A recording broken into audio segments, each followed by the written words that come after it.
tell you a guy that I have not seen stub his toe yet, but it's Israel Adesanya. Everything he does, he has done right. From his physical abilities to his mental capabilities.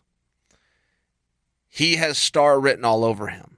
And so many guys, as soon as they have some success, they can either use that as a springboard or they can get comfortable.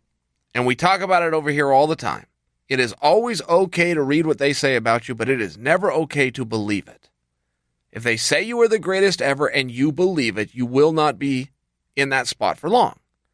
If they say you are terrible and you believe it, life is not going to be very fun for you for very long. Izzy does not appear to be doing either of those things. He appears to be getting better, working harder, learning from his experience, and offering more entertainment and creating more demand. So it came out over the week, I guess over the weekend, but Izzy was offered the weigh-in spot. I don't know what to call this. We need to figure out a term for this. I might have just had it right there. Offered the weigh-in spot. That might be a great term. But what I'm talking about, guys, is when there's these big fights, and in this case it's Robert Whittacker and Kelvin Gastelum. Big fight in Australia where Whittaker's from. First ever Australian champion. The Power of the Ultimate Fighter television show behind it. Long-awaited matchups. Long roads to this spot for both of them. Gastelum coming up the hard way to become the top contender.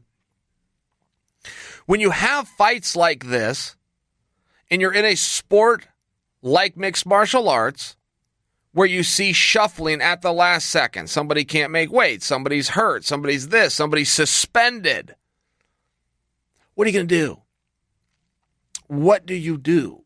Well, what the UFC has started doing earlier this year is weighing in another guy, having that other guy in the weigh-in spot prepared. He does a contract that he will fill in and take on either guy. He goes into a training camp, which has to be a terrible spot. Your motivation for that's got to be tough. Plus your strategies and your breaking down and everything that your opponents, it's got to be a little bit tough with your coaches. Because now you got two guys. And Gastelum and Whittaker fight drastically different, not for nothing. But I mean, a little bit tougher spot to go in to prepare. So, okay, great. They're weighing these guys in, so Izzy would go through, he'd get a license, he'd deal with the commission, he'd get on an airplane, he'd go all the way out there, he'd do absolutely everything, and he would actually get on the scale. He'd cut the weight, he'd get on the scale. Now, he is shown as well. If he's not given an opportunity to and win, because he doesn't ever do the fight, he's now paid just to weigh in, just to be on standby. Well, I love that the promotion's doing that. I think there's tremendous talking points on that, but I think it's also tremendous preparation. Very forward thinking by the promotion. But what Izzy did is he said no. He said, no, I'm not going to do that. I am not going to go into training. You want me to do the fight? Give me the fight. Pull either one of those guys out, put me in, but give me a contract. I am not going through the preparation. I'll do everything you want me to do. Just give me somebody to fight.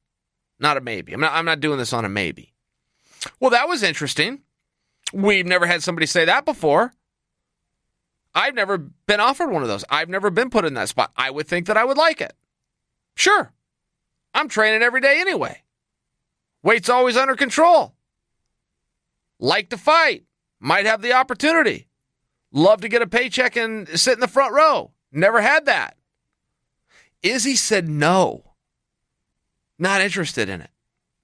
Which I thought was a very interesting play, but it also does give you one more dynamic, doesn't it? It tells you that that's the guy. You can't put him in that spot to fill in for a world championship and then come out a day later and say he's not the top contender.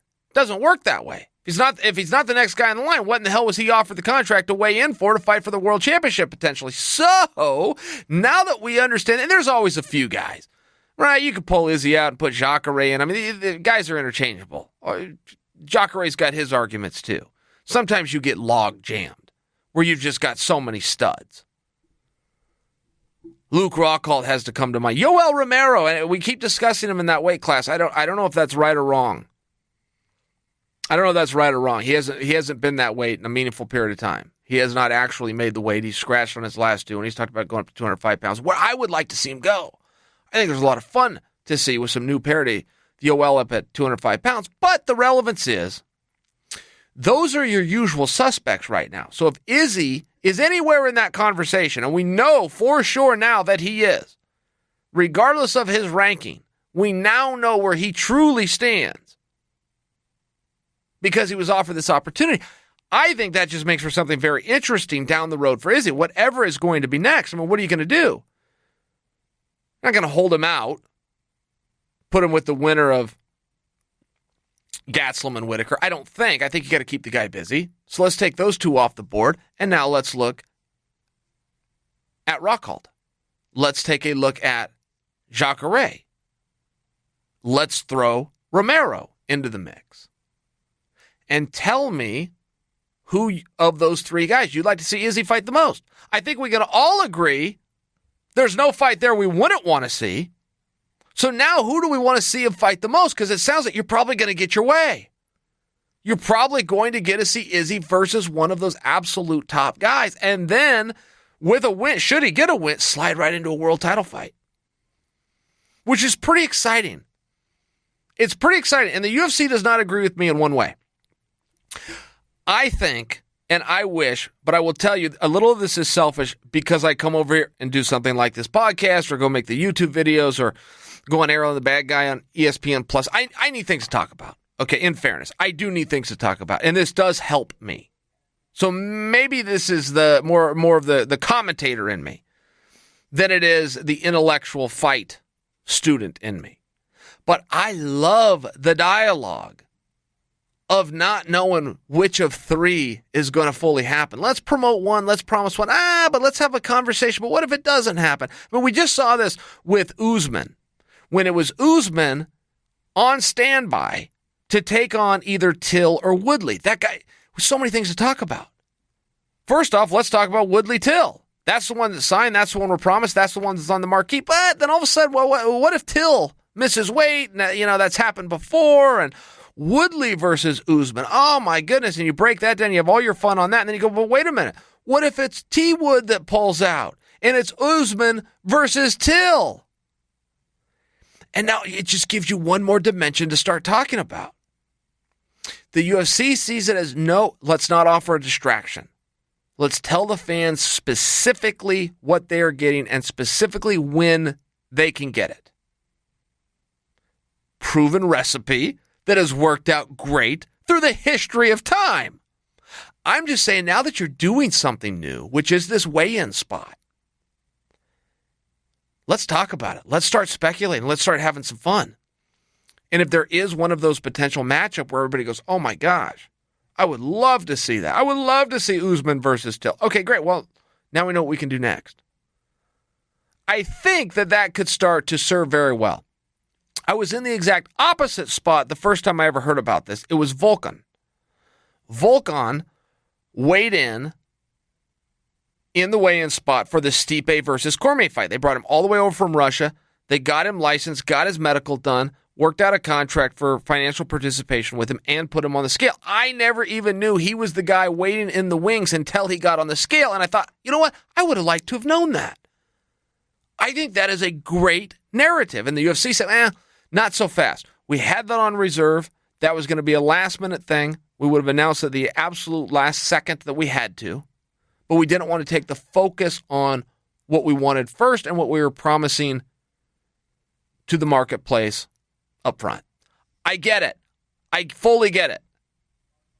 But there is something fun about speculating and knowing who is going to be there just in case. There is something special, more special than the UFC, I think, is aware of. There's something more special than they are even aware of this new policy of weighing in a guy and having the guy on reserve. No more last minute, no more late, no more picking up the phone and calling 10 different people and seeing who can get to the airport and who's within striking distance of the weigh-in limit.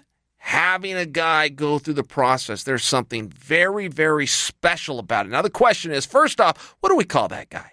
Do we call that spot the weigh-in spot? I kind of like, Nick, what do you think? It's not bad. The weigh-in spot. It's in the bullpen, right? It's in the dugout. First off, we need a title for it because it is a deserving title. It really is. I mean, it's a very hard spot. And you are a heartbeat away, as they say in politics, from fighting for the world championship. So there is something very special about it. So it deserves a name. And secondly, do we promote that in some fashion? Do we do like what they did with Volkan, where it's secretive and it's private because they don't want to use it to distract? Or do we dangle that possible carrot out there because that guy deserves some credit too? I mean, we're in the credit business here. Not very many people are ever going to make enough money in this sport to call it. And not very many people are going to go on and reach their goals to become champion, if we're being fair. You know, when Kenny Florian left the sport, he talked about that. You know, they said, Kenny, why are you leaving? You haven't been champion yet. I think he fought for like 4 world titles. If I'm wrong, it was 3. But he goes, hey, guys, look, not everybody gets to be world champion. But there was just a real truth in that. So the point that I'm getting at, let's celebrate more things. Let's celebrate number 1 contenders. Let's celebrate top 10 rankings. That's more inclusive. But I think we should also look to celebrate a guy who goes through a world title training camp, which is what Izzy said no to, but that's what he was asked to do, and it's a pretty cool thing. It's a pretty cool thing.